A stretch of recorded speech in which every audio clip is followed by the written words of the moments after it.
Phyllis?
Ready? Are you ready, Commissioners? You ready? What? Whatever you want to do. Whatever you want to do. I'd like to call to order the Board of City Commissioners for November the 4th and say welcome to each and every one of you. Glad you're here and showing the interest in our city. Thank you. And could you call a roll, please? Stevens? Here. Agee? Here. Harrod? Here. Maynard? Here. Hall? Here. Winteringer? Here. Smith? Here. We have a quorum. We have a quorum. If you're able to, please stand with me.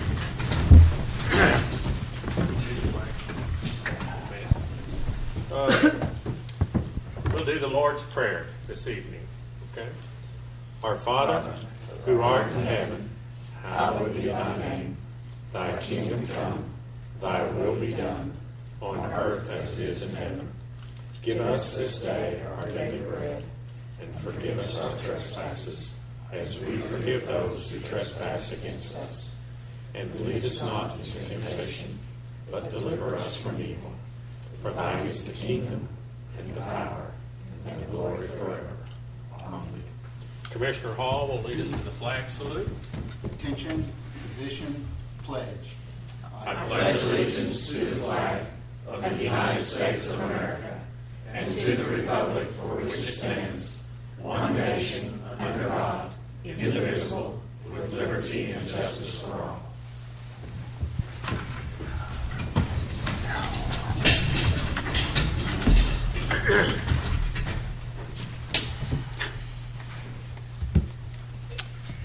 Item number 1 is consider approval of the agenda. So moved. Second. Have a motion by Vice Mayor Harrod and a second by Commissioner Hall. Call the roll, please. Harrod? Aye. Hall? Aye. Winteringer? Aye. Smith? Aye. Stevens? Aye. Agee? Aye. Maynard? Aye. Motion carries. Item number 2 is consider approval of the consent agenda. Mr. Mayor, I'd like to pull item number H just for additional information. Okay. We'll move that item. Are there any other items on here that need to be, then that, Move it, adopt the consent agenda then. okay, sir. Have a motion by. Second. Second by Commissioner Winteringer. Call the roll, please. Harrod. Aye. Winteringer. Aye. Smith. Aye. Stevens. Aye. Agee. Aye. Maynard. Aye. Hall. Aye. Motion carries. When we're talking about the speed limits, we talking about all residential areas, or we just talking about this one residential area, or what, all residential area? Yes, sir. I mean, we had some discussions about this internally with staff, and it's been an understanding that the city's streets, residential streets everywhere, are not posted at 30 miles an hour. It's just understood that they're 30 miles an hour. As a general rule, other cities are 25 miles an hour, not 30 miles an hour, as a general rule in all of our residential areas. So we took that to the Traffic Commission, and our recommendation and their recommendation is there. I'd be happy to answer any questions. Why, like Broadway and Farrell, and are they still going to be 35 or? Are those residential, or are they, Aye. I don't know what's residential. Yeah, that's what I'm asking. No, Broadway, arterial streets, collector streets like that will stay the same. This was just a recommendation for all unposted Oh, streets. Okay. All posted streets still remain the same. But by our charter, by our code, all streets that are not posted are 30 miles per hour.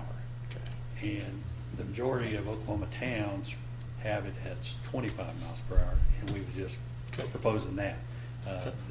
What you're voting on, though, is the board recommendation, not the staff's recommendation. The board did not take our recommendation.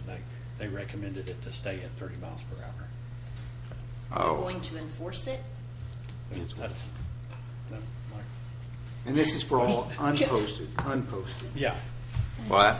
Are we going to enforce it? We enforce the 30. Is there a particular reason why the board recommended 30 instead of 25? Well, it doesn't reflect exactly in the minutes, but some of the discussion was that they didn't really see a need to. They thought, the minutes are in the packet, and some felt like they just wanted to keep it at 30, that it would be too much of educating the public for 25. They thought it would be more for enforcement, more of a revenue generator for the city. They had some. Well, I'm more concerned that, But it I wasn't mean, meant for that whatsoever. There No, wasn't I any hidden mean, agenda. It was that we get a lot of complaints and questions about the speed limit in residential areas where the public drives too fast. And this was just one means to try to alleviate that by educating the public that we're recommending the 25 miles per hour, and that would be the official speed limit. And people usually will drive about 5 to 10 miles per hour speed limit to begin with, so if everybody thought it was 25, maybe they'd only drive 30. but most of the residents in the area where children are, I can understand. Sure. Very much So it's so. not- I'll tell you, where But I I was live, just, for information, was concerned what we were talking about. If we're talking about, maybe we're talking about non-posted, because I don't, We're talking about non-posted, truly residential areas like Larkins Meadow, North Ridge. We don't post Right. speed limit signs in all the residential areas. And this Do was we- meant just for those Do we situations. have signs right now that says where it's not marked that it's 30 miles per hour? No, we really do need to get those up. Typically, the cities will post it as the thoroughfares entering the cities. I don't know if you noticed the signs that say speed limit of all city streets, 25 miles an hour unless posted. And that's the notification to visitors coming into town, that residents in town should already know what the speed limit is on their street. So, well, we- 25 is too fast when my kids in my neighborhood are out playing near the street, I can tell you, but, Right. so, That was the rationale behind that, but the board didn't take our recommendations. okay. And we talking need about- to enforce them, all of them. Whatever the posted speed limit I mean, is, we really, need to it's- enforce it. Commissioner, we do. I mean, obviously, we have 59 police officers. We can't be in every spot of every street, but certainly we can, and we do write citations on residential streets. And we should. We shouldn't sit at First Christian Church under the tree. We should be out on Broadway or Union. With our That's- little gun. okay. Okay. Well, Thank you. Thank you. Chair will entertain a motion in this matter. I move we adopt the staff's recommendation. Second. Have a Well, second? well, What do we need to do? What? You've really got two parts in H. You What? have H sub A, which is the residential, and then you have sub B, where the board and staff both agreed. So you really need a motion for HA to take staff overboard, and then for HB to Okay. take the board. Okay, we'll address it as two different items. Two different items. Okay? Okay. On item HA. number H. huh? A. A, okay. We have a motion by Vice Mayor Harrod and second by Commissioner Smith. Call a roll, please. Harrod, Aye. Smith, Aye. Stevens, Aye. A.G., Aye. Maynard, Aye. Paul, Winteringer. Aye. Motion carries. Point of clarification, when does this go into effect now? We're going to need an ordinance The ordinance will have to come back to the next meeting. next meeting. Okay. Item number B, under Then it- H. I'm sorry, go ahead. Then it'll have a 30-day, Whatever date you want to put on it, I think you want to be sure you have time to get signs. right, well, yeah, or public notice out Public there. notice. Okay, sorry. Okay. Are we clear on A? Yeah. Okay, let's move to item number B, B under 6. H, here we go. Consideration of a request by Julie Story to have no parking along Chicago from Union West to Mid-Block on both sides of the street from 2 to 3:30 p.m. Monday through Friday. The board recommends approval of the request, and the staff recommends approval. So moved. We have a motion Second. and a second. Got it? Call a roll, please, ma'am. Stevens, Aye. Winteringer. Aye. Smith, Aye. A.G., Aye. Harrod, Aye. Maynard, Aye. Paul. Aye. Motion carries. Motion carries. Sorry, one No. more question. Keep coming. Well, it is on the ordinance, will that be a public hearing too? Or just an ordinance? It's just an ordinance. Okay, that's, just want a clarification. Item number 3 is commissioners' comments. You have one? On our convention bureau, would you look to see what Bill Geist would charge us to maybe help guide us through this process of converting over that we're going to do? I don't know if that's even I just thought that might be something we could spend some money on, get some advice all the way through the process, because we want to get this right from the get-go. Are you talking about him coming down? Well, I don't know.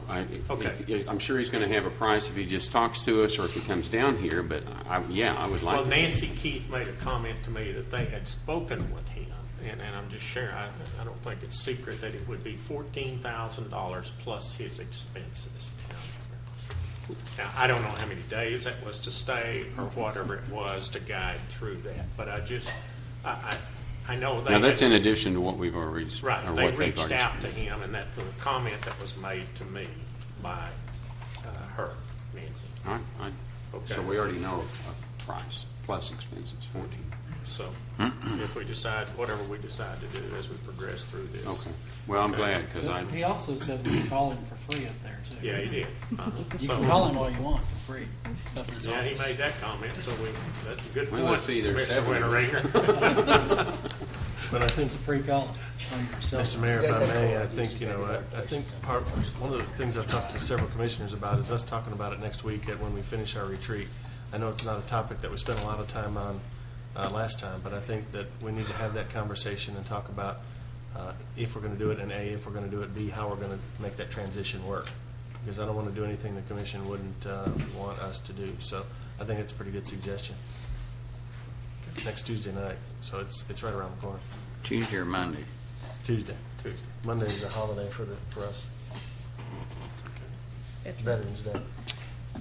Any other comments? Well, I just noticed the alleyway between the new parking lot and the city. That really looks nice, John. Did a good job. Again, one of the favorite times for me is trick or treat. I get to sit out, take a chair out and give out candy sitting next to the street. The fire department was out there with the fire trucks, and just parked out there, and the kids were so excited to see it, And I think it also drew attention to adults to be careful and all of that. And I do want to thank the staff, city staff, for having him out there and doing that. It was, to me, the year before it was there, the year before that, the ambulance was out there and the kids were crawling all through it, and different things. But that really is a nice thing to be seen out there. And I do thank y'all for doing that and for those. Thank you. I agree. I have one other thing, recycling. Will we have that by January 1? I've received calls on that. We're working on a contract with them. We've been talking with them. We're also talking about a potential media campaign in conjunction with a central disposal so that we can get good penetration into our citizens, and the talks are ongoing. Okay. Isn't it my understanding we might have the contract by the next meeting? I think that's what Todd had told me the other day when he and I were talking. I've not seen it. Okay. But they're ready to move forward. They're excited. I don't think it'll be January 1st. It's probably going to be more like March, but we're working toward getting that to you guys. Okay. Citizens' participation. I do want to encourage everyone, and I'll bring you up, but before this thing occurs, I have to tell you, I spoke to our city manager. I had a terrible feeling, and it really bothered me, and I want us all to work toward this.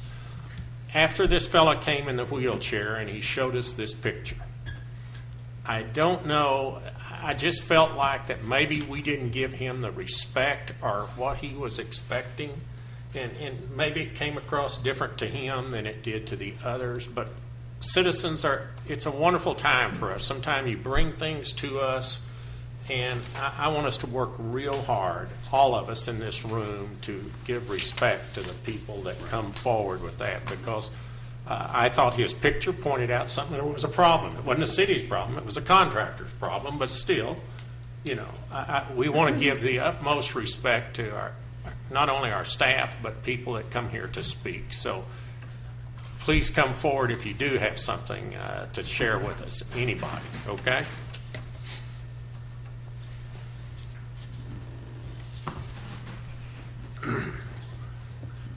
Again, my name is Jim Kinnaman, and I stood before the commission a couple of weeks ago. Sign that deal right there too, Jim. Okay. And I asked the commission to consider some rocks and building that we were interested in. And I'd like for the commission to know that we would withdraw that request. But we would like for the commission or anybody that's familiar with the city to help us find a place where we can do or display a naval memorial. We have lots of material, we have lots of history that we would like to share with the public, and as it stands, we have no place.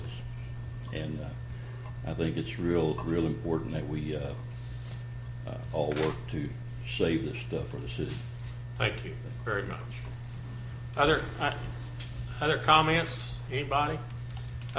Brian, would you like to make a comment about that building, though, so that the other commissioners here are aware of what has? Sure, Mayor. At our literally right before our last meeting, the CFO of Oklahoma Baptist came to see me about us accepting a building on Federal Street, as well as what used to be the pylons for the entrance to the naval facility that is now our airport. Two things. One, those pylons are actually in our city right away.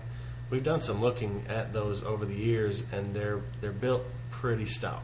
So for us to have to move those, when we looked at it for the airport, we looked at it as part of the new airport terminal. We were going to put those at the entrance as you came in. Our architect at the time gave us a number of about $10,000 to move that. The city engineer doesn't know it yet, but we are going to try to move those and place them someplace else. He's been out of town for a little bit, but we're going to work on that. As far as the building was presented to me as a building that they were giving to the city. I obviously don't have the authority to accept a building. Little did I know that university was planning to take it down. Last week, a demolition permit was issued by the inspections department. They have taken that building down and are soon going to donate those rocks on that historic building to the city. And as we have a need for those, we'll use them for a drinking fountain, a walkway, or some sort of historic feature of something that we work on in the future that'll memorialize that. So there's no action on the part of the commission to do with either one of those items. We'll gladly accept those and store those until there's a good need for them. Does that answer your question, Mayor? Yes, I just wanted the public and everyone on the commission to be aware of what had happened since that occurred. So the building was on OBU property? or- Correct. Yes, sir. Those, they don't match the swimming pools rocks, do they? It's You not know, the I same don't color. know. I don't know. Well, when I was looking at it last week, I didn't think it did, but I could be wrong about that. But I didn't know if they could use them down there. Potentially, it may be able to use them in Woodland Barrens Park for some other use, so we'll hang on to them until we find a need for them.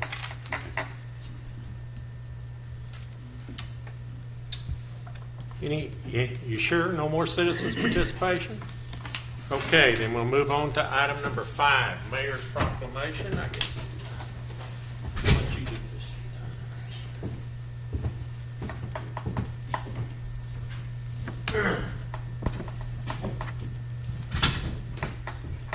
The first one I am going to present is Winter Weather Preparedness Day. I guess that would be you, Mr. Lynch.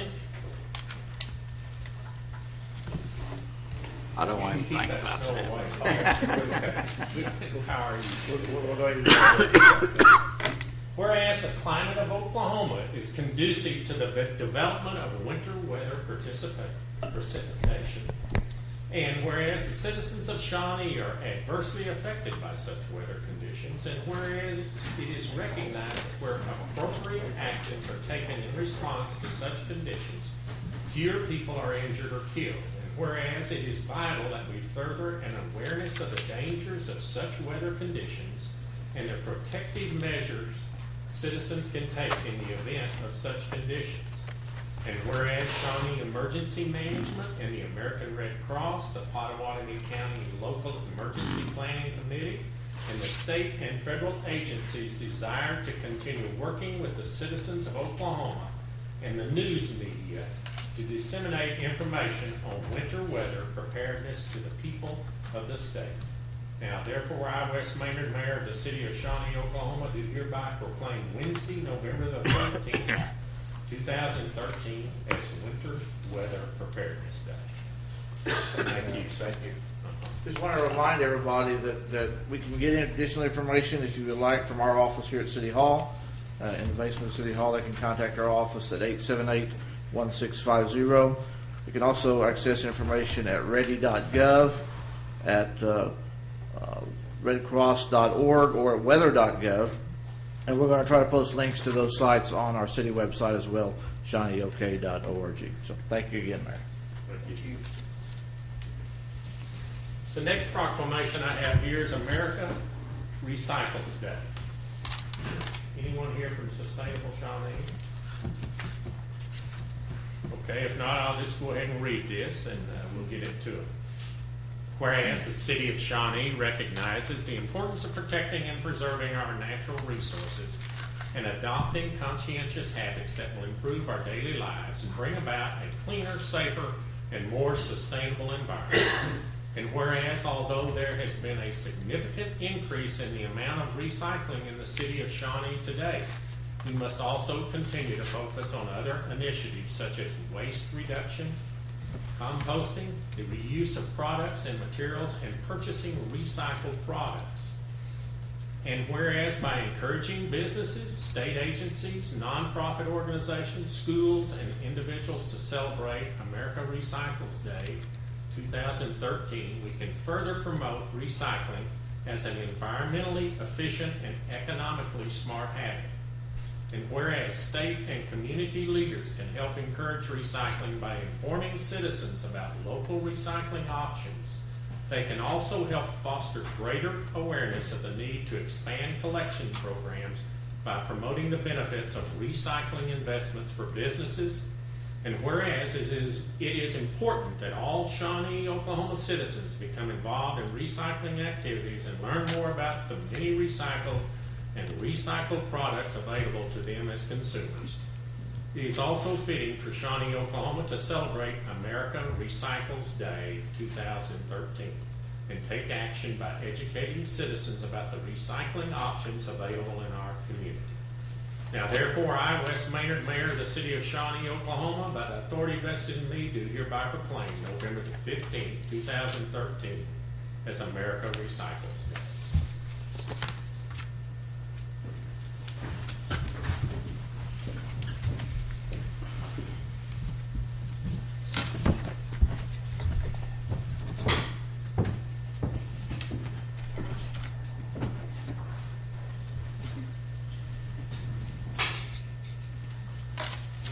Item number 6, public hearing and consideration of an ordinance modifying rules applicable to vehicles for hire taxi cabs contained within Chapter 8, Article 10 of the Shawnee Municipal Item Code.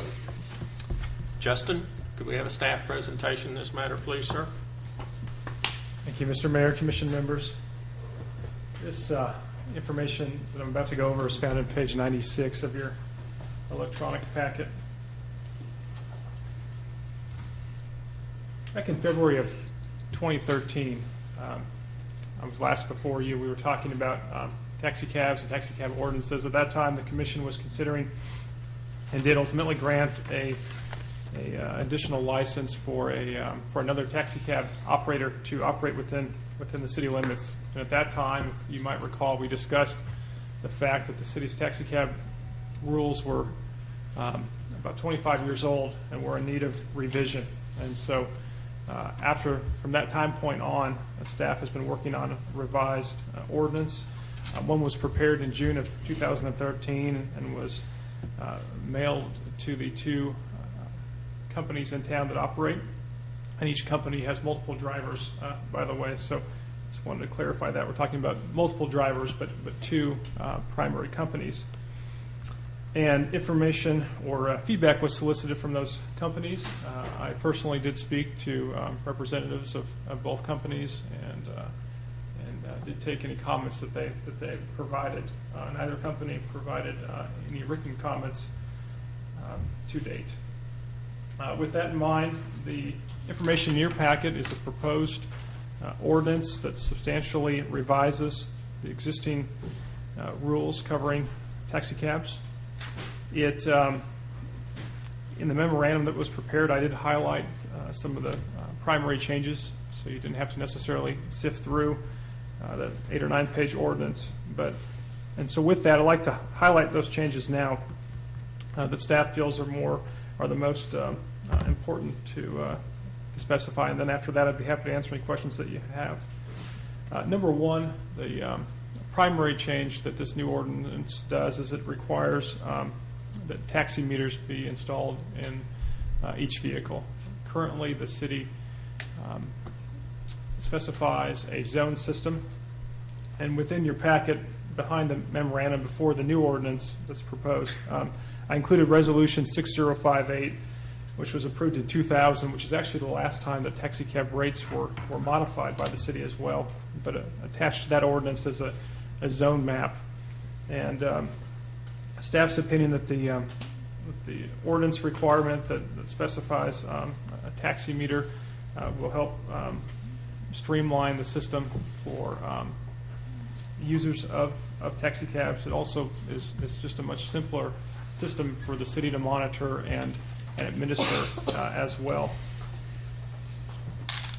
What we also did, consistent with other municipalities around the state, is the city, just like there's very few things that we regulate how much a business can charge for a service. And so under this ordinance, the taxi cab company actually specifies on an annual basis with their annual licensing a proposed rate schedule, which then is in effect.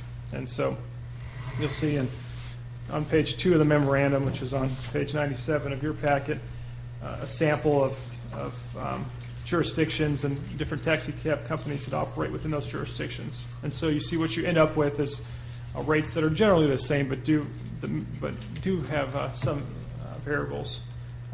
For instance, one company may charge a waiting time, one may not. One may have a slightly different charge per mile, depending upon their particular equipment or business plan. And so, consistent with that practice, staff did incorporate a similar allowance within this ordinance. And so, right now, today, we're operating out of a fee schedule that's 13 years old. And so with this new, which quite frankly, I don't know how the current cab companies can operate effectively under such a regime. And so under this new ordinance, they will be allowed to review their fee structure on an annual basis and modify it consistent with their licensure. Number two, the ordinance sets out a clear process for complaints and for issues that may eventually lead to the revoking of a license, either for an individual driver or for a company. I certainly don't anticipate that will happen. I've only received one verbal complaint on either taxi cab company in the last 5 years. So I don't believe that we have an existing problem. I didn't write the ordinance such, but I did want to make sure that it was clear that in the future, if there was a problem, that the commission, and only the commission, would have that authority to eventually revoke a license if necessary. And lastly, this new ordinance also updates the insurance requirements. Current ordinance has requirements that are outdated, and so the new ordinance requires insurance consistent with the minimum standard that's required by state law. Keep in mind also that we only have jurisdiction within city limits and within taxi runs that originate within city limits. Anything outside of city limits, coming to or going from, is regulated by the Corporation Commission of the state of Oklahoma, and they have separate insurance requirements and a separate process that we have no jurisdiction over. So with that, I would be happy to answer any questions that you have. I know it's kind of a lengthy ordinance and tedious to go through. So are both cab companies in support of the new ordinance? I believe both are in support of the opportunity to adjust their fees annually. I believe Castle Cab is in support of the meter requirement. They also operate in Oklahoma City and the Oklahoma City metro area, and that's how they operate there. Executive Cab, which has been operating under the current name since 2000, and then before that under a different operator. It's my understanding that they would prefer to keep a zone system, but they may or may not be here and may wish to testify to that. There are some municipalities, just to take it one step further, there are some municipalities that do allow kind of a hybrid system and say every year, just like we would allow a company to submit a rate structure based on a meter system, there are jurisdictions that allow for a company to utilize a zone system too. I think what is clear is the current zone system, if you've looked at that ordinance, is impossible to interpret. I have no idea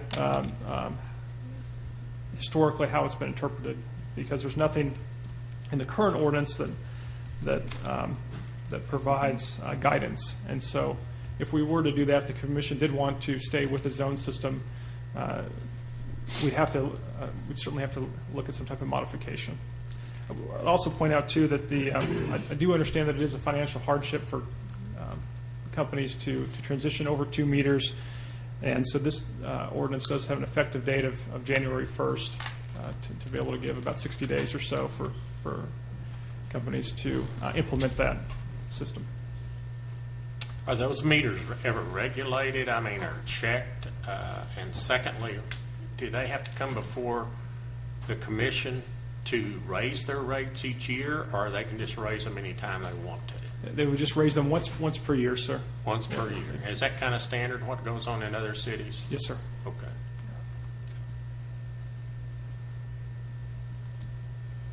Any other questions?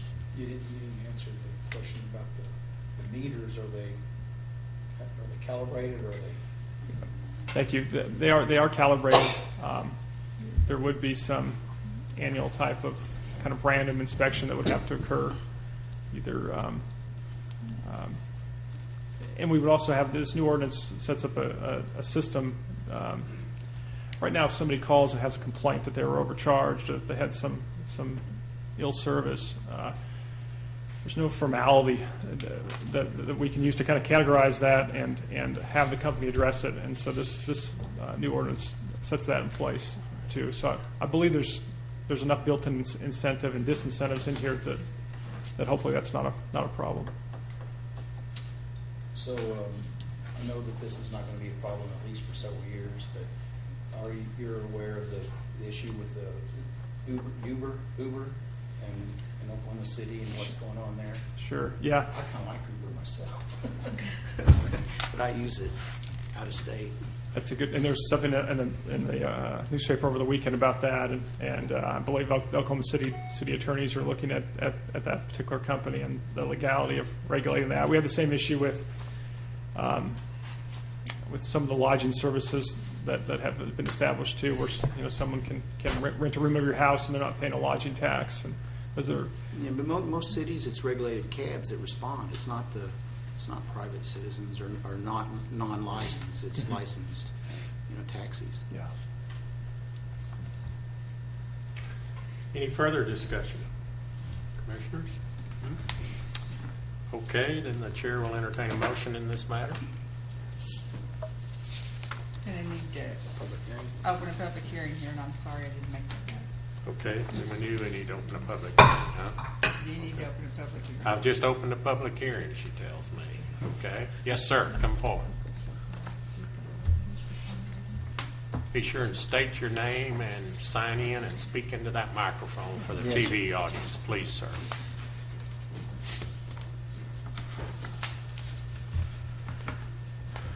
My name is Tony Sampson. I am the owner of Castle Cab. I'd like to take this time to thank every one of you for letting us be here and be a part of your community. We do have some concerns with your insurance. It states here 255025. Federal law regulates any vehicle for hire that is for hire to travel past a certain jurisdiction as to a county to county has to regulate a DOT number. A DOT number circumsedes any state, local. You have to have a DOT number in taxi. The only thing that is not DOT numbered would be a pizza delivery driver. Wreckers, buses, cabs, all have to have a DOT number. It's a federal law. Federal law mandates anything with a DOT number has to have $500,000 worth of insurance. It kind of circumcedes itself. It's really out of everybody's hands. It kind of takes you away from I read the ordinance, and it did state in there that any other laws that, circumsede this law, it kind of covers itself. But anybody that is to come to Shawnee to open a cab company needs to be aware. Because if we all got to play on the same field, we all need to be in the same field. Another thing that we had issues with is not quite an issue, it's just a concern. We're opening a big door, and it's a lot of door. It says no misdemeanors or felonies. I can see that to a degree, but I can sit here and say that I'm 40 years old and I would not do things that I would do when I was 16. I don't want a guy being 1978, got into a scuffle at the bar, and he got something on his record, and he's 50 years old now, he can't drive a cab. That's just not right.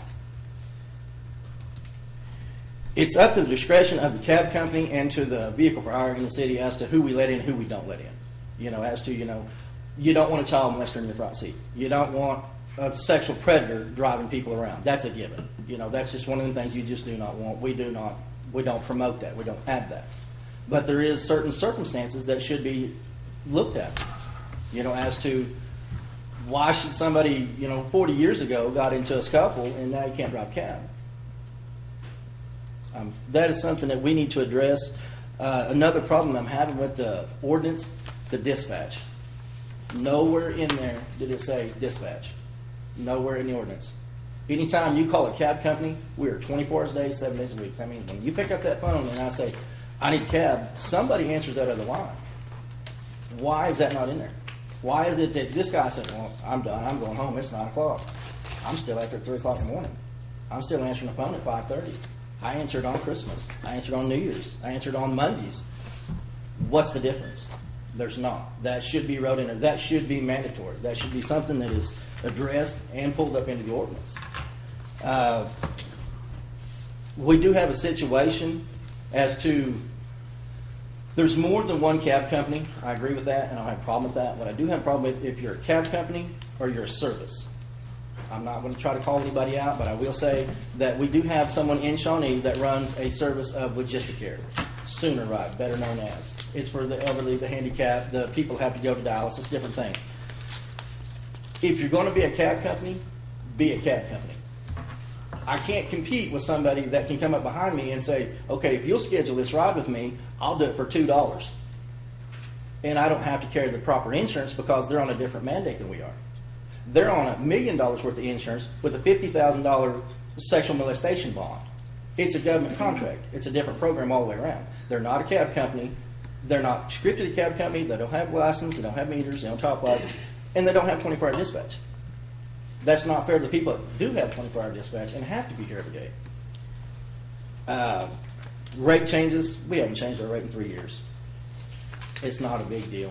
You know, we're all grown up. We all know what we need to do here. And the people that are not grown up don't need to be doing this. I mean, that's just a given. We don't have any problems with anything outside of, you know, it needs to be fair and we need to be in the open. Everybody needs to know what everybody else is doing.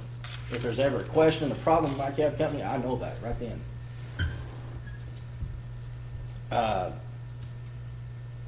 That's pretty much all I have.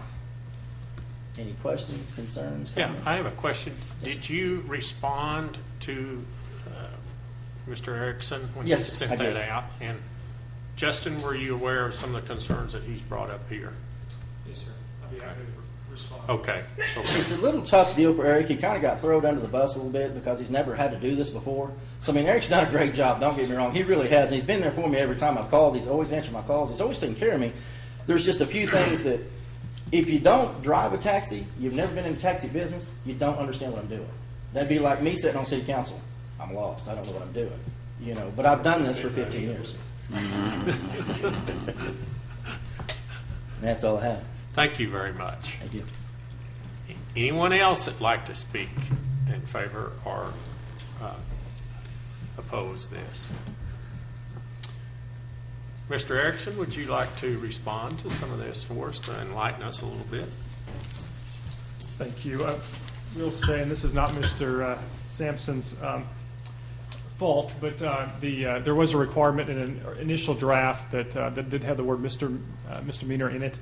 We have since taken that out, and it reads a felony or a violent offense or some type of sexual offense. And so that restrictive language is that he mentioned, staff did, upon further review, view that as overly restrictive as well, so that's been removed.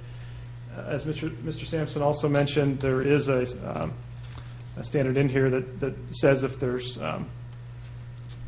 state or federal law that obviously preempts the local law. So it's a complicated issue with the insurance. There's a state standard, but then as he mentioned, there is an overarching federal standard of which we don't enforce, but we do as part of the application process. We will be asking for their information, their DOT number, and we do kind of have a verification process, but we don't have a way to go in depth in that investigation. So I believe that we've done about what we can do compared, and it's very similar to what other agencies and municipalities do. With respect to the dispatch, I believe that the other cab company had a similar question, and of course I can't find it now, but I believe that requirement is in there. If it's not, it wasn't intended to be, but it also, I think, also hints at some of the technology changes that you mentioned, Commissioner Hall, where previously you had a dispatch center and every cab company had a radio, and now everyone has a cell phone, and it is a little different. That said, I believe, of course, Castle Cab has a dispatch center. So does Executive Cab. So both existing licensed companies do have such a center. And before anyone new came to town to operate, that would require commission approval. And of course, you could make that stipulation at that time too, if that is not in the ordinance. But I believe it is mentioned somewhere. I just can't point to it right now. A question is, why would we have our insurance requirements and not just the state requirements? We do, we Fed. do. We I do mean, state the, But I got the feeling from this gentleman that our limits were lower than the state's. in our limits, and and he kind of hinted at this, but that's assuming a operator operates solely within the city of Shawnee. If they operate solely within the city of Shawnee, then those state limits apply. But once they hit Interstate 40 and drive to a casino or drive to Oklahoma City or Midwest City, then there's a different set of standards that are applied.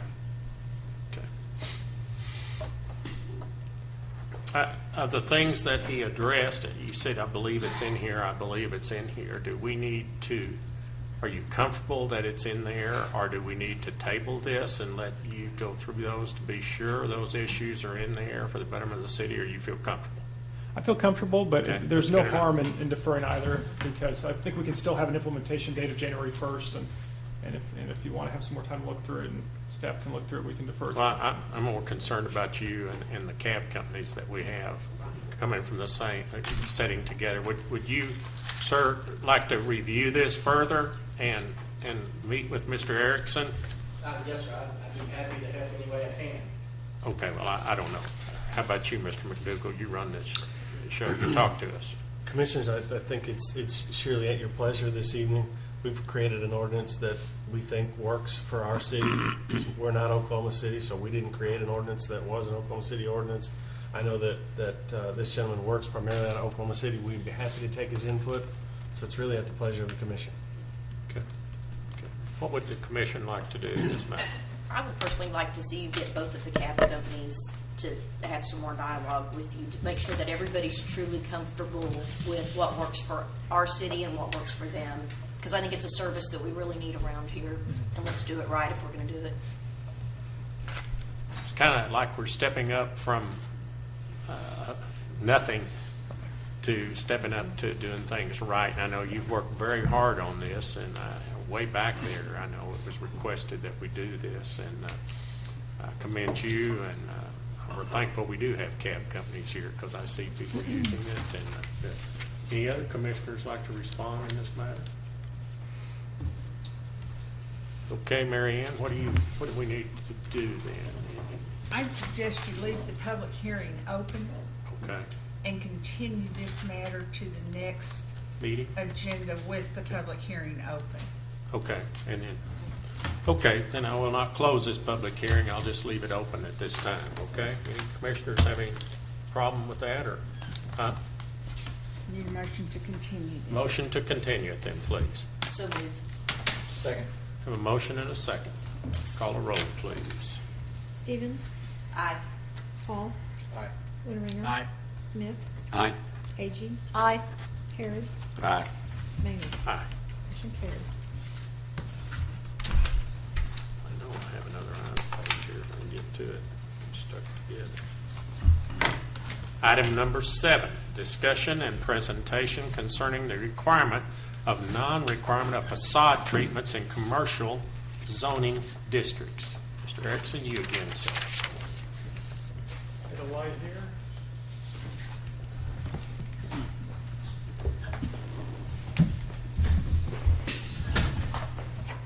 Turn this slightly.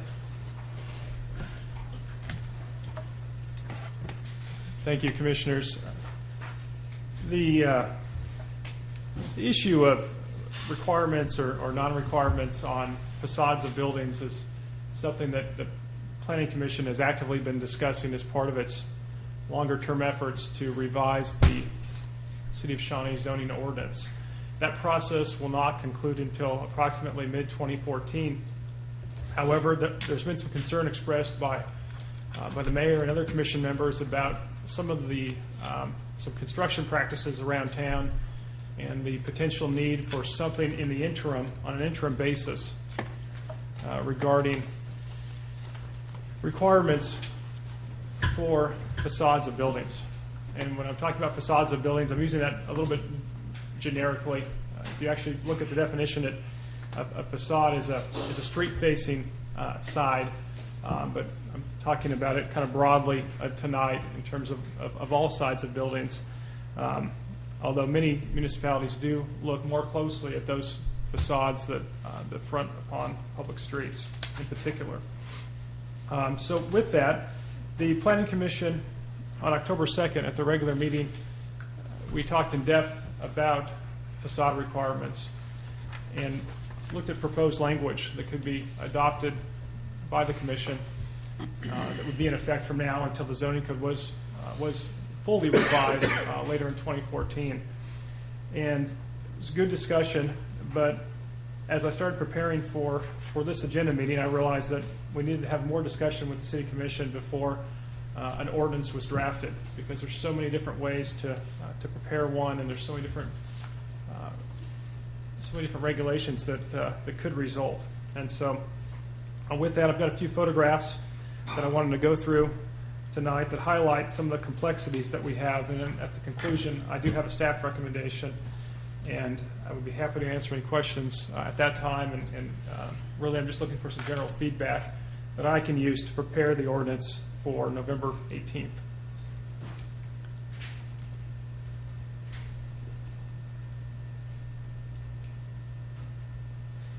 One blank, Steve. We go through this every time, don't we? Oh, we tested it beforehand. It worked fine.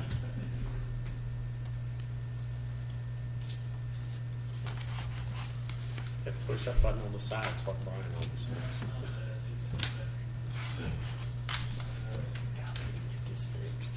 We need to get this fixed. That's every time. Try it again.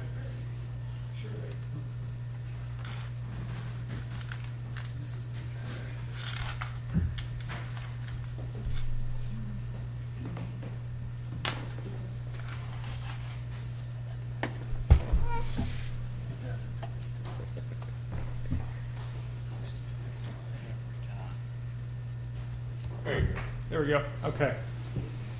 So when we think of facades, or what we're maybe not trying to replicate, I think a lot of us think about metal buildings that are not adorned in some way.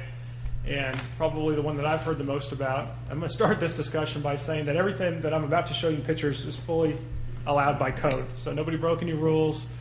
I'm not here to assign blame or to point fingers at anybody, any business owner or construction manner, just to highlight the issues that we face with buildings and with regulating facades. This is at Main and Harrison, and it's probably the building that I get the most complaints about in terms of appearance. Obviously, just a fairly inexpensively constructed metal building with no brick, and really no facade treatments other than a little bit of window treatment. And when we look at regulatory options for regulating facades, there are 4 basic options. No requirement, which is what we have today. Requirements affecting street-facing facades only, which are probably the most common. Number 3, a blanket requirement that applies to all sides. So rather than specifying just street-facing, maybe you just have a 50% requirement, and it's up to the individual builder to determine. Maybe he or she wants to have it 100% on 2 sides and 0% on the other sides. And then in addition, a lot of communities, whether or not they have any of the above 3, they will typically at least have something for their historic districts and their historic downtown areas. Metal buildings in and of themselves are not the problem. This is at Kickapoo and Independence on the northeast corner, and it is a metal building, but has been, of course, treated with brick and stone, and looks like any other building that may or may not have been constructed using metal. H&R Block on Harrison near Seymour. Really an attractive building, well landscaped. This was constructed, I think, about 4 or 5 years ago. It has stone and brick on both street-facing facades. Here's a little bit closer view. But on the sides that you don't readily see, they are still metal. And so this is kind of a middle road approach where in a lot of cities this would be allowed even if they did have a requirement, because it met the requirement of using a facade treatment on the two sides that face public streets, and then it's at the discretion on the other two sides. Right adjacent to the H&R Block building is the building immediately to the south is all metal. Metal fence, metal building. Really like metal. And when the owner of the H&R Block building built their building, I know they had a specific conversation with me that they were quite upset because they were going above and beyond for their structure, and yet their neighbor could just put up a building that had very limited improvements done to the facade. Very close to that building is another building which is operated as a church. And I think when we talk about restrictions, we have to also consider that these restrictions would also target probably fairly heavily churches. Churches are, for obvious reasons, are under tight budgets most of the time. They're trying to get the largest space, the largest sanctuary space or classroom space that they can.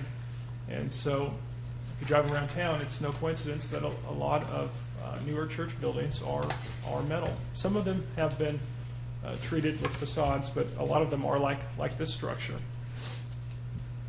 which does front upon two public streets. This is the same structure looking around back, where you see the old church building, which is in brick, and then the new. So kind of the marrying of the old and the new. And that's a difficult thing to do and have it look well. And I don't know that that's blended perhaps as good as it could be. Although this side does also front upon a street. So there's three street sides on this particular building.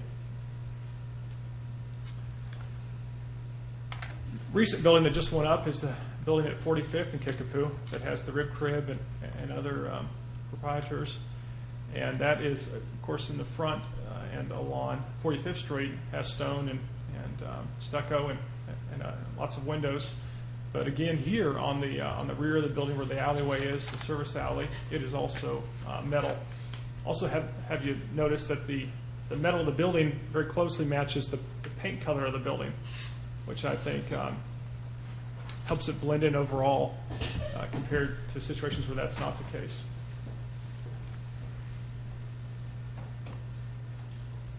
There's a little bit better look at that particular building and the full alleyway. So although it does not front upon a public street, this particular building does back up to a residential neighborhood.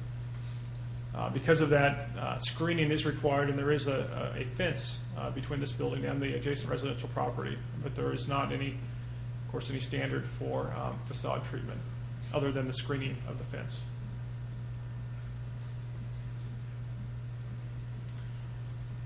It's another building on Harrison that is a metal construction, nicely done along Harrison and on this side of the side street as well, which I believe is Dunlop. But also around back, it is a metal structure, metal siding fully exposed, and that color obviously does not kind of contrast somewhat with the brick.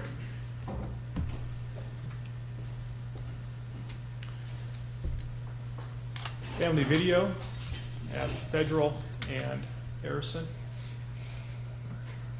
Very nice front that's adorned with lots of windows and concrete block and some other elements. And then you've got the rest of the building in metal, but the metal is painted to match the brick.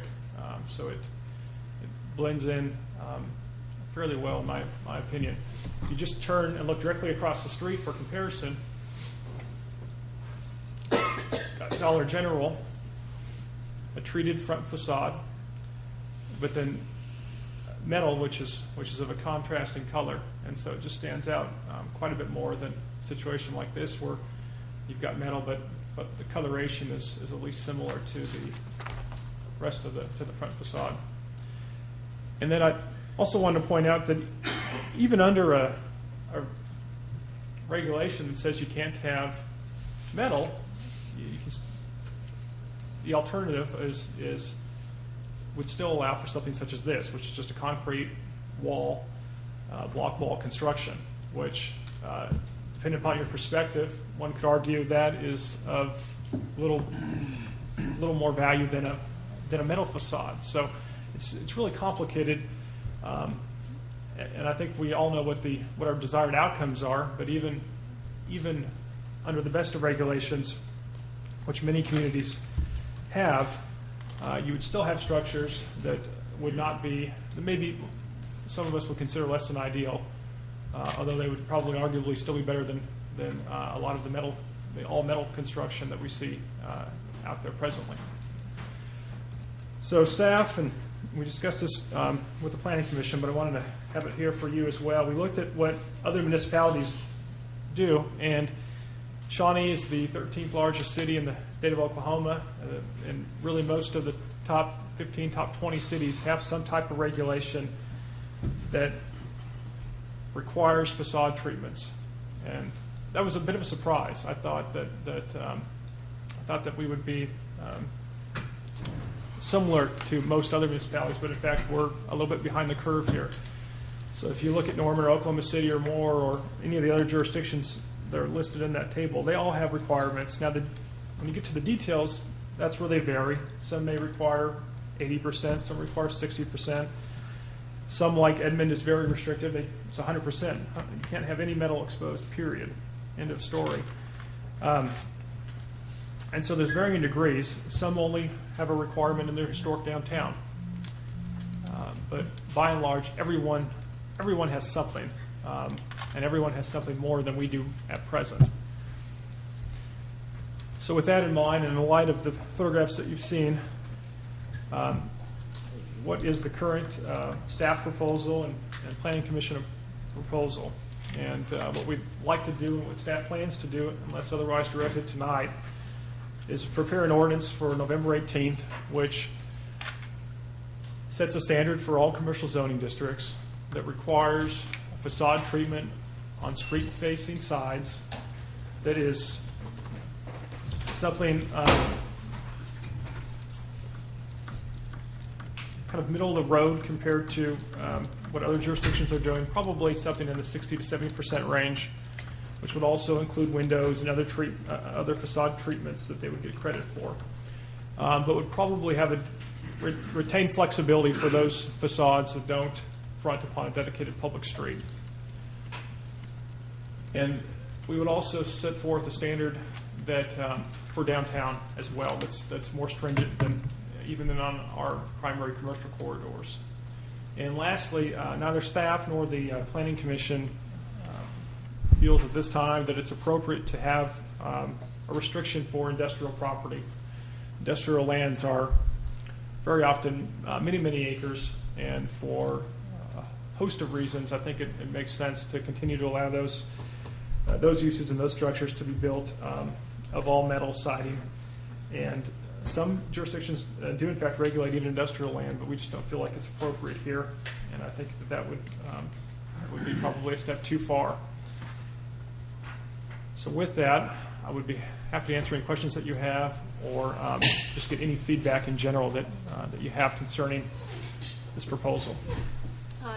Just a quick question. When you're talking about downtown Shawnee, I'm sure that you'd identify what parameters would be within what you call downtown.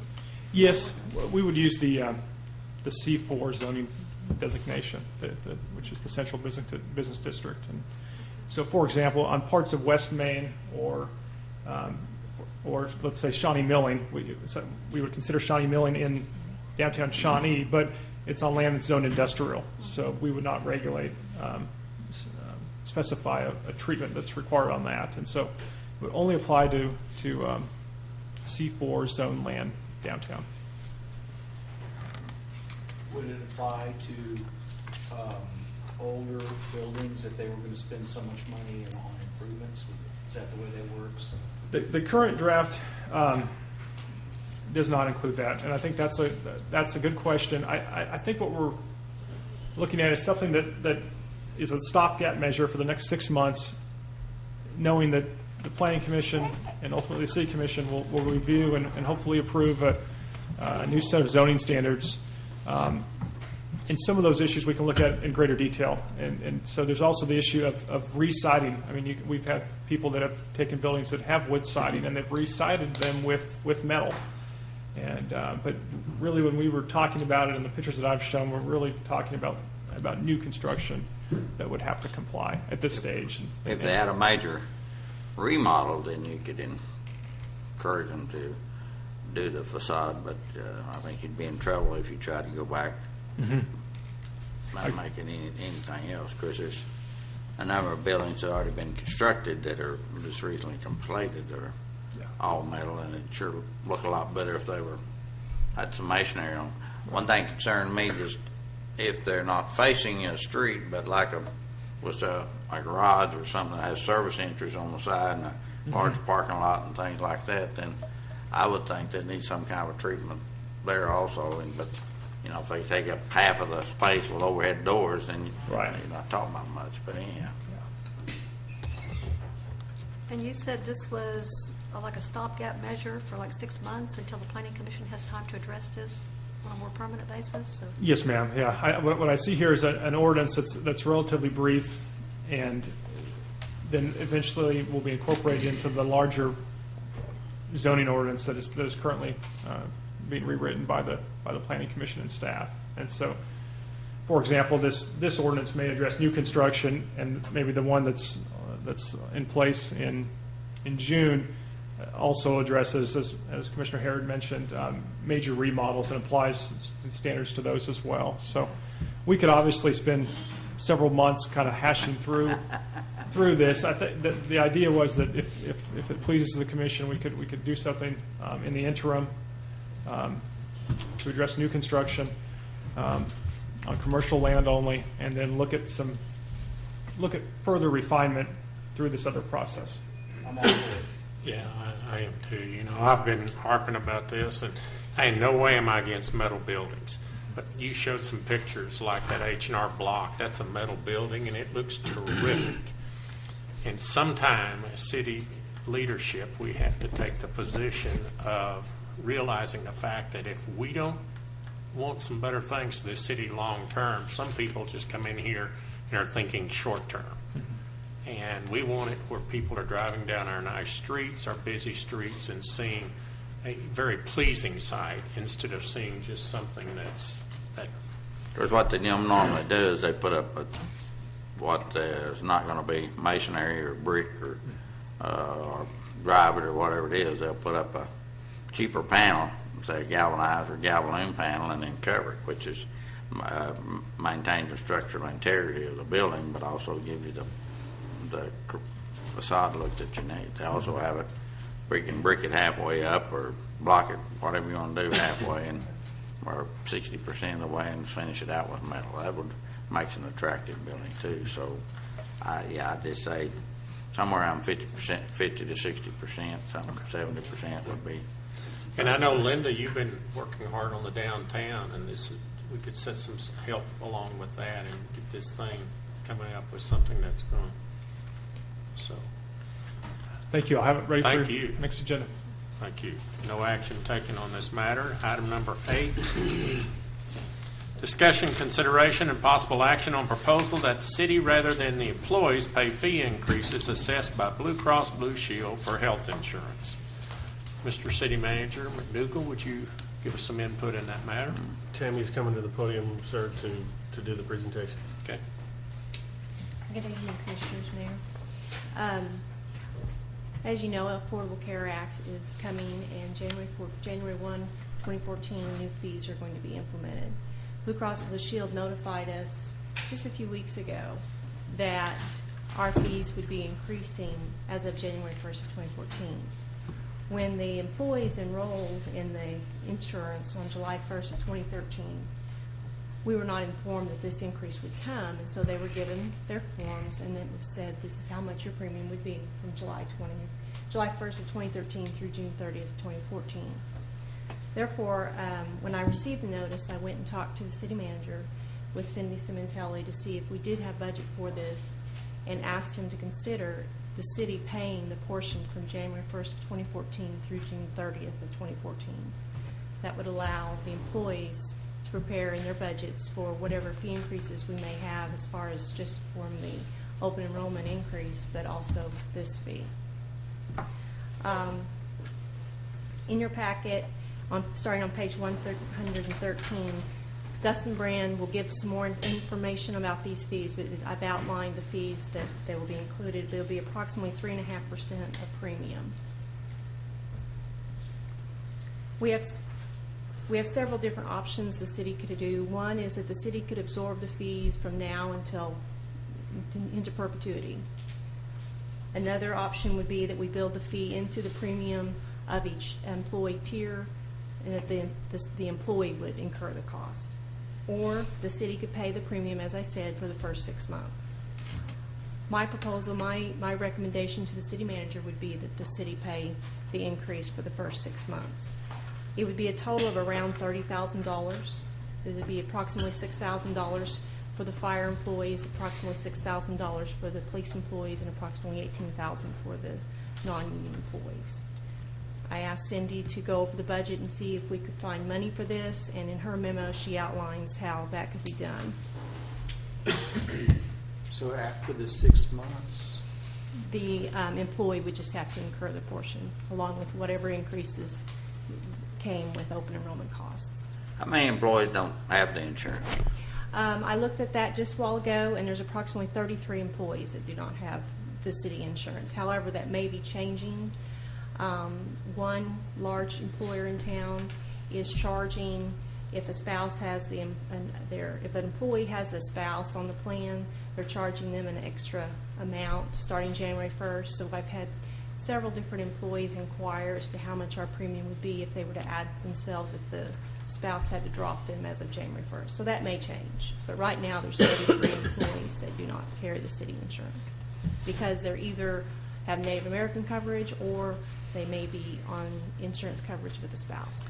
Because the problem is that once you give the 3.5% or whatever it happens to be, then the problem is that July the 1st or the calendar year is taking it back because they, once that happens,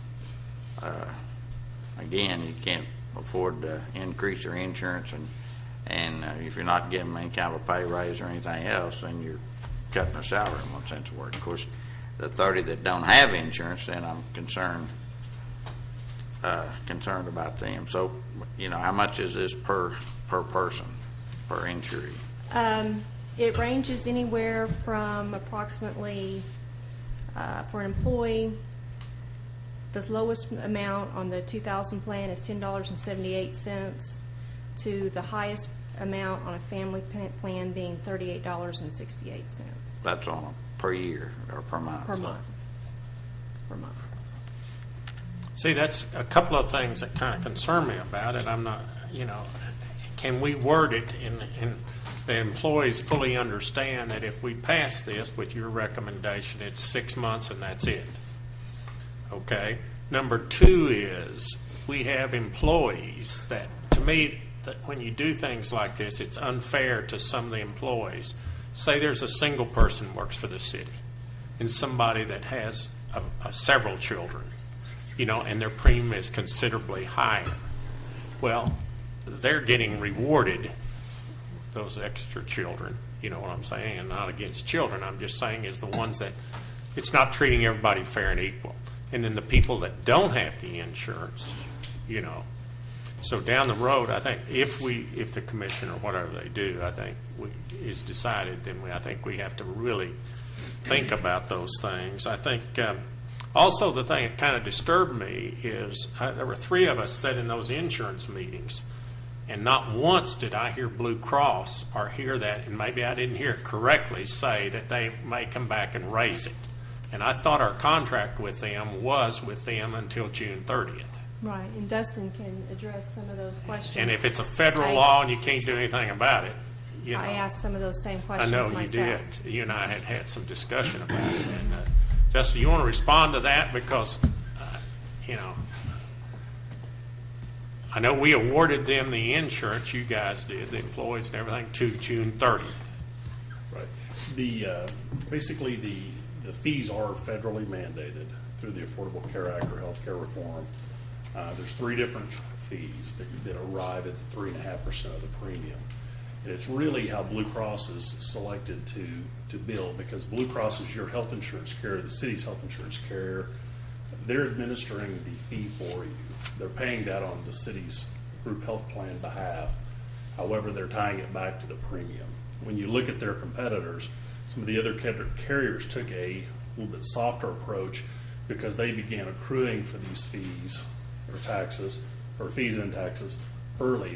They had done this in 2013. Blue Cross is historically a very conservative company. Their legal interpretation of the law is that they could not begin collecting for the fee prior to 2014, which leads us to any Blue Cross group that has a non-calendar year renewal is facing this same challenge. These 3.5% is going to be kicking in January 1. So what is Blue Cross? What does this 3.5% go to on Blue Cross? Is it?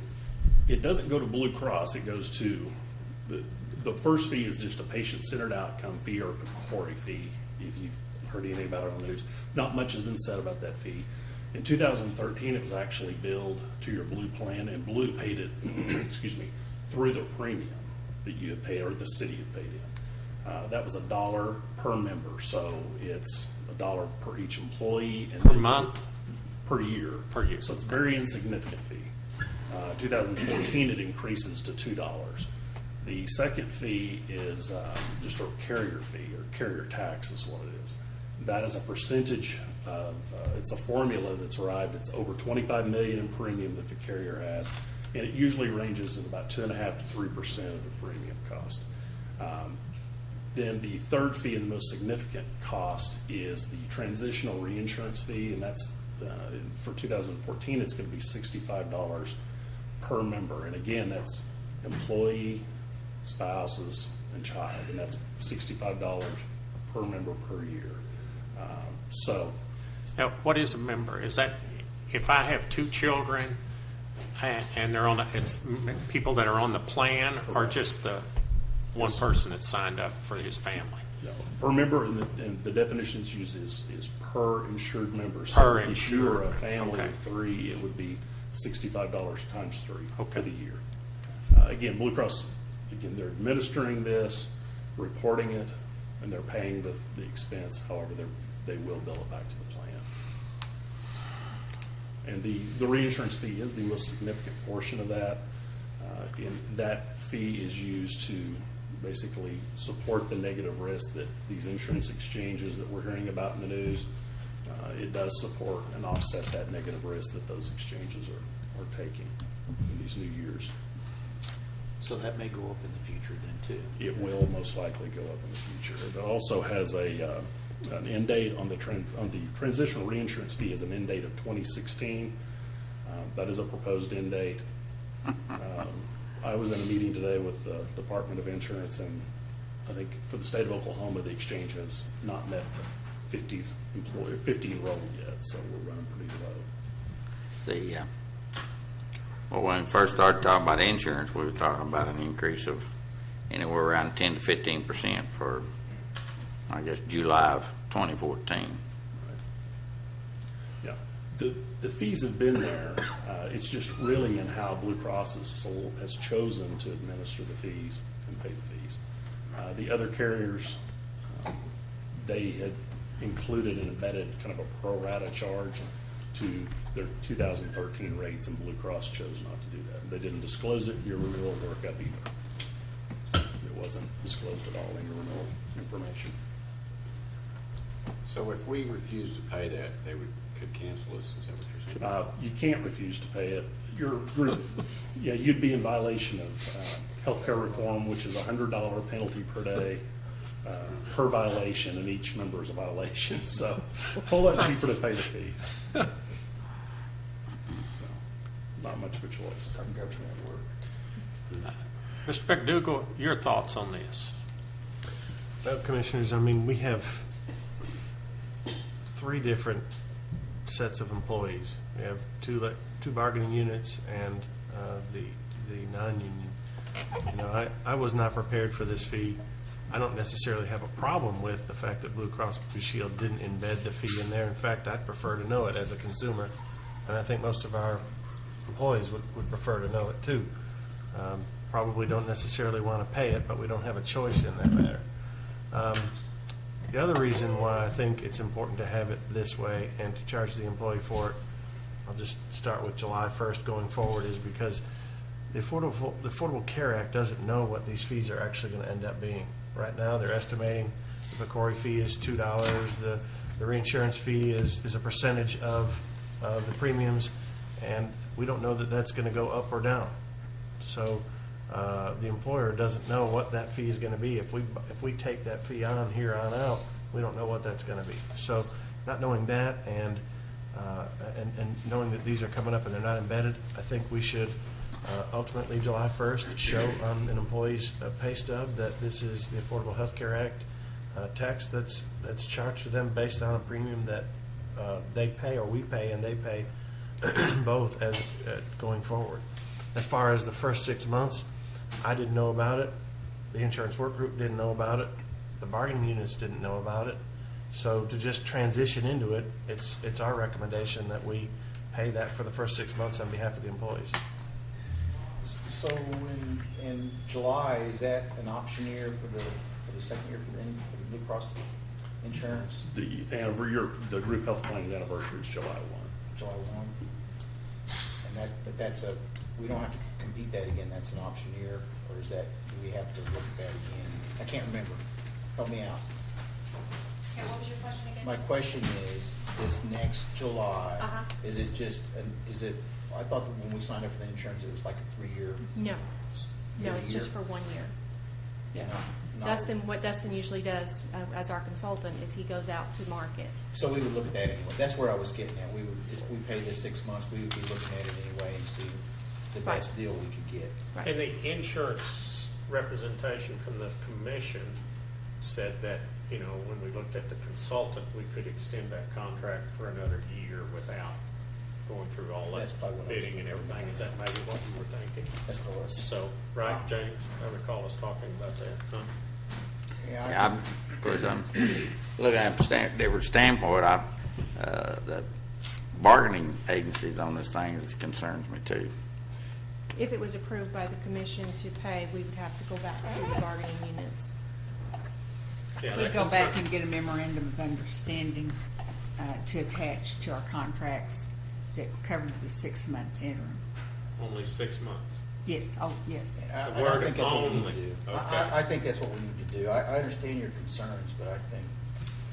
Well, it's like I say, it's pretty hard to take something away when you've given something. So I want to caution the commission that's July 1st or June or whenever it comes up. That's what I'm saying. It's pretty hard to take it away.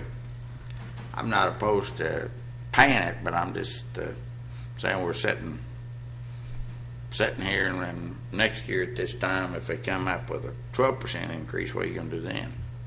Which is possible. I mean, I don't think anybody can tell you where that insurance deal is going to go. Well, I'm not saying how anyone should make a motion, but if it is decided to make a motion, then we need to strongly word it for the 6 month ending on June 30th, right? Right. Whoever, if you decide to go that route. I can understand from an employee standpoint of not, Sure.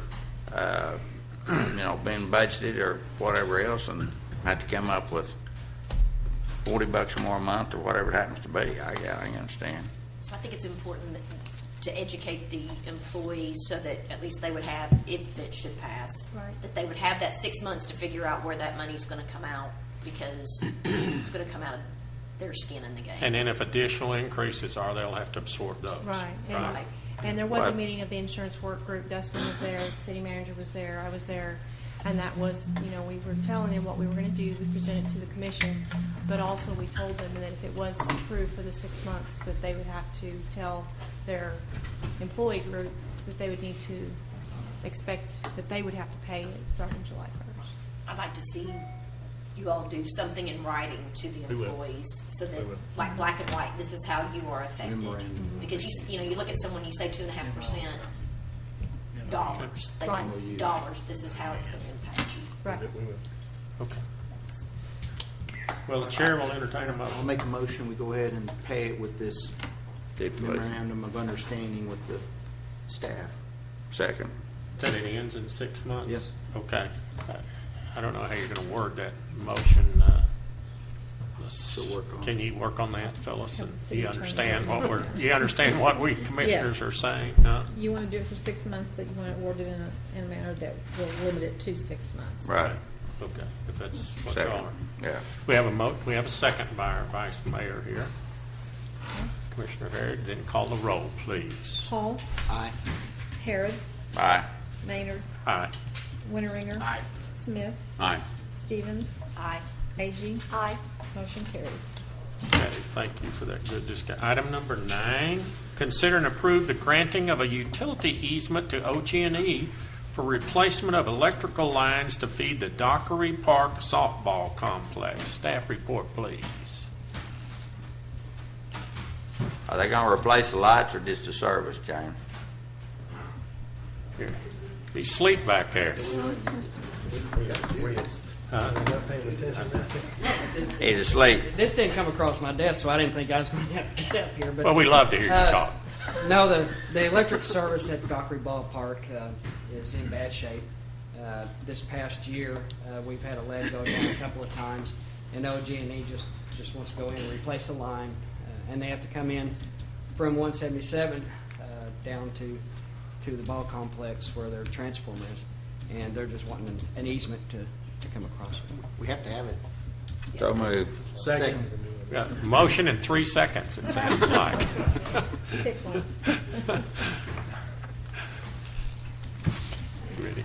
Who was second? John. They're both pointing at each other. Take your pick. John. Harrod, Aye. Winteringer, Aye. Smith, Aye. Stevens, Aye. AG. Aye. Maynard, Aye. Hall. Aye. Motion carries.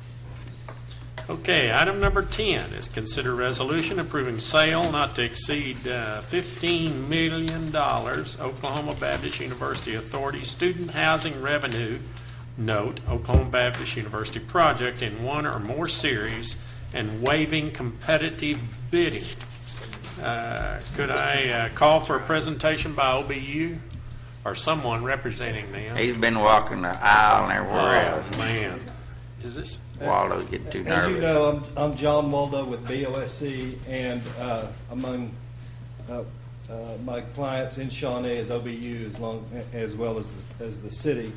And we have Randy Smith and Roger Henson from OBU, and they can talk about the project. But basically, what I wanted to do is start off talking about the financing we did and what you're voting on. We had a public hearing. The federal laws mandate that we have a public hearing. That was conducted today at 5 o'clock in these chambers, and as expected, no one came attended. This is. I thought the mayor was here. I was downstairs with them. Oh, I'm sorry. I'm sorry. I was working But- downstairs. But this is a very similar financing that we've done at this for the pool and other projects. And the city, it's explicit that the city has no financial responsibility at all. But the tax laws mandate us to go to the city for this type of permission. We are waiving competitive bidding, which is exactly what we did when we waived competitive bidding here. But just like the Shawnee Municipal Authority, we're sending out a bid package to I think about 11 or 12 different banks. It's the same banks that we saw before, and those banks will include Shawnee banks, and they can bid on the project. And then what will happen is we'll take those bids and compare them that if you did a bond issue. But we're pretty certain that we think that the banks will provide the best financing for this. So is there any questions regarding the resolution or what we're doing as it relates to the financing? Randy, be glad to talk about the I don't know if we project. have Y'all any know about the questions. project. Let me ask you just a couple so that everybody understands. 15, again, we have no financial obligation from the city. That's all, right? Exactly, and it's in bold letters to the, Right. to the. And we've done this before Right. for OBU, right? Yes. And it will not affect us in any way going forward. Let's say we decided to borrow somebody. This won't put us over our limit or anything like that, right? That's a great question, Mayor, and it specifically doesn't. It's not what they call bank qualified. There's a favorable status if the city and its authorities do not issue over $10 million a year. Well, we blew through that in our refundings and our financings that we did at the city of Oklahoma, the city of Shawnee. And so this is for this calendar year, and so this is on top of this, and this is not bank qualified. So it starts again So on you'll January start 1. January 1. Okay. And this won't take any of your bank qualified ability to issue bank qualified bonds next year. That cleared Anything it. else? Other questions, ladies and gentlemen? Huh? Thank you. Then, How many new rooms is this? Randy, how many new rooms are this? it's quite a deal. Wow. 120, 60, 4 bedrooms. It's fancy. Yes, sir. Randy Smith with Oklahoma Baptist University. The project entails 2 buildings. The first building in this project houses 46. The second building houses 159. The first building will be online August of next year, and then the larger building would be online August of 2015. Currently, we're at over 97% in our housing occupancy, which is pretty close quarters, and a growing university needs those available rooms to provide to prospective students as they're coming in. Any questions about it? I'd move we pass the resolution. Second. Do a motion and a second. Did you get the names for that? Okay, then call a roll, please. Harrod. Aye. Winteringer. Aye. Smith. Aye. Stevens. Aye. Agee. Aye. Maynard. Aye. Hall. Aye. Motion carries. Okay. Thank goodness we didn't have to listen to Roger on this. Yeah. Like that.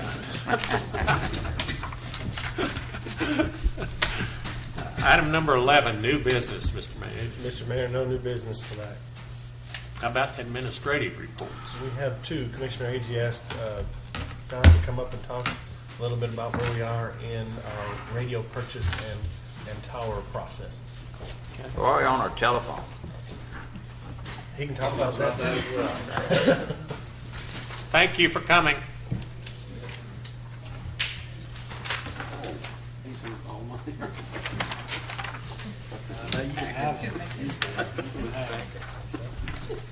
Please. It's a lot of fun in here with the rest of it. Vice Mayor Harrod, to your question on the phones first, we have most of the telephone sets in, the switching equipment is in, up working. Most of the telephone sets are in. We had a problem with AT&T. The person that we were dealing with as our point of contact up there became injured, was off for a month. But we have received our contract for the primary relay interface, which is the connection from the phone company into that switch. We have that agreement. City attorneys looked at that, and we'll be bringing that forward for approval at the next meeting so we can get started on that. So we hopefully will have that process finished mid to end of December with everybody's new phones in at their workstations. Wait a minute, you told me December 15th. Yeah, well, that's what I'm hoping is mid we'll be through by mid-December, mid to late December. So depending He's got on our commission meeting. depending on the day commission after meeting. that, so that's. Believe me, I've been after it too, but it's been not within our control. Not be exactly. So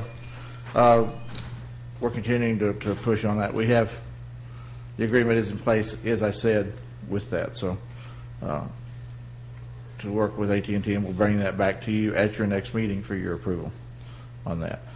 To our communications radio system upgrade, following your approval with the agreement from Motorola, we ordered equipment. We've received 48 mobile radios and 80 portable radios, as part of the order for replacing the equipment in the police and fire fleets. Those radios are in the process of programming and ready for installation. We've already had to install a couple of those units in police vehicles because the radios that were in there have become inoperable and unrepairable. And so we've begun replacing those. Our communications technician is also preparing a briefing for training of the new users on that radio equipment. And so as we install those radios, we'll be briefing the police and fire personnel in the operation of that. The repeater site equipment has finished the factory test, is being staged at the Motorola service dealers in both Oklahoma City and Tulsa for installation here. We're working on the project for the civil work to set a building. I have contacts and information on used buildings that look nice. These are like the cell phone buildings that you see around at the cell phone repeater sites that will blend in well and look nice sitting next to that water tower, and we're continuing to work with getting all that information put together, and we'll be working with Mr. Nelms of the utility department to get all that stuff set on the north end so that we can get that situation up and running. And we're also scheduled to have the work on refurbishing the monopole out here at City Hall the first week in December. When you took this action, you were a catalyst that spurred the Department of Public Safety in the state, and really actually all the other partners of the system, to begin upgrading their sites as well. And so we've been coordinating our project with the Department of Public Safety because we will be using our new North Tower, our existing tower, and the Department of Public Safety tower at Pink because of the coverage around the lake and the western parts of the city. We want to make sure that we do the move to fully digital service at the same time. And so DPS has come up with the funding, and they're starting their process as well to upgrade the Pink Tower. And so we'll be doing that at the same time in conjunction with them. So we are continuing to move along with that. I'll be happy to answer any questions. Yeah, like a proposed finishing date, I'm not hold you to it. What do you think when this will all be done? We're looking probably at the third quarter of 2014. Okay. For everything, because of the DPS funding situation, to make the final cut over. Okay. That's their plans. So most of our equipment should be up and in place before that. It'll just be to make the final cut over to the new digital service. Any salvage value to these old radios? Actually, there will be some salvage value to some of those, and we'll be bringing back some options for you to look at for the old repeater equipment that's there. The mobile radios, there's very little salvage value to them at all. Most of those are becoming inoperable, and I guess it's a built-in obsolescence factor. The circuit boards are very thin, and the copper traces on those boards wear after a period of time, and they just become inoperable. We have an electronic recycling day coming up, right? To take all that. You can't do that. No, we don't let those get into the hands of anybody but law enforcement. So we would have to go that route. Was there there was some kind of a mandate that had to be met by January the 1st of, was it 2014 to have?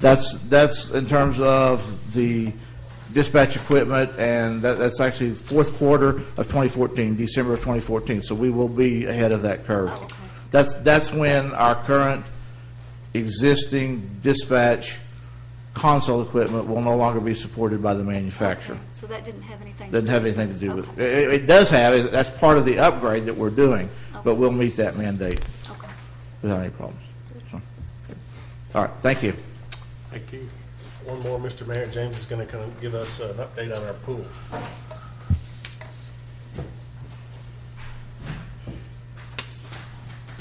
Mayor and Commissioners, at this point, engineered drawings are about 2 weeks out of being in the hands of the Health Department. It hasn't been an easy road to get here. I'm not going to go into too many particulars on this. We have had some communication issues with the Health Department, and we kind of knew this early on. But we are working through those issues. I think some of it stems from just code interpretation. Some of the stuff in our drawings are maybe the health inspector is not too comfortable with saying yay or nay on it. And that's some of the issues we've had is getting a ruling on some of the code interpretation through the design so that we didn't totally design something, turn it into them, and then they come back with a long list of things that had to be reworked in the design. So within 2 weeks, the designs, will be full engineered plans, will be in the hands of the health department, and through what they come back with, we can only see maybe a couple of issues that we'll have to work through. Some of it's arguable on both sides, according to code. So our best going out for bid at this point is probably late December, 1st of January. Is that going to mean that the pool won't open next summer? I don't necessarily think that it won't open. Our hopes are that there will be some sort of opening there. So.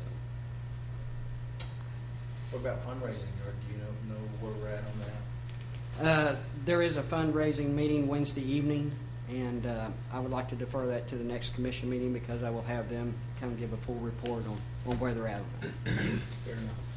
I just make a comment to your question is that I've been kind of involved in that. Any city commissioner that wants to give a donation of any amount or anyone in this room, we need it. Whether it's $10, $15, we have one fella that sends us $10 a month.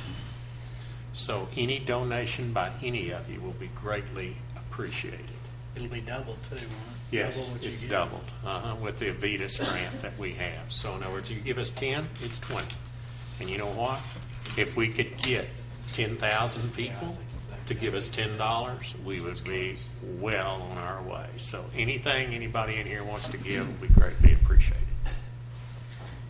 And it's tax deductible too. Yes, it is. You have a choice to either send your money to Washington, D.C. if you're going to have to pay taxes and you're pleased with them, or you can give it to us and it goes for a great cause, and don't send your tax money to Washington, D.C. Enough said. Thanks, James. Mr. Mayor, that's it for administrative reports tonight. Okay, I'll adjourn to the Airport Authority. I'll call it to order. We do have a quorum. Consider approval of the consent agenda. So moved. Have a motion Second. and a second by Vice Mayor. Call a roll, please, ma'am. Hall. Harrod. Aye. Maynard. Aye. Winteringer. Aye. Smith. Aye. Stevens. Aye. Agee. Aye. Motion carries. Before we adjourn this, I just have a question. The Airport Authority meets once a month. Why do we have this on every agenda since they only meet once a month and our action is taken? I'm just, so I'll understand. Because you're the airport authority and they're the advisory board. And they But we don't always meet, there's nothing going on, right? Well, I mean, this time in addition to minutes, which is frequently the only thing you have, you had to do a budget adjustment, so that's why. Okay. Thank you for clearing that up for me. Okay, I'll adjourn the Municipal Authority and convene, the Airport Authority and convene the Municipal Authority. We do have a quorum. Called it to order. I'll consider approval of the consent agenda. So move. Second. And a motion and a second. Any new business administrative? No new business or administrative reports. Okay, I will adjourn the Shawnee. You missed a vote. You missed a vote. I did? Everybody said Aye. Oh, I'm sorry. I thought they all said aye. Yeah, sorry. Oh, golly. Power of the chair. Power of the chair. Okay, call a roll. Smith. Aye. Hall. Aye. Winteringer. Aye. Stevens. Aye. Agee. Aye. Harrod. Aye. Maynard. All right, Phyllis, I was trying to get us out of here quicker. Good job, Dan. Okay, okay.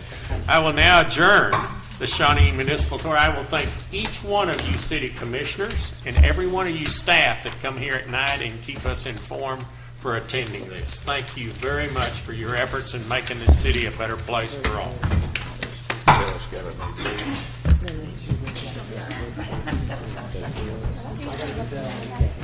Well,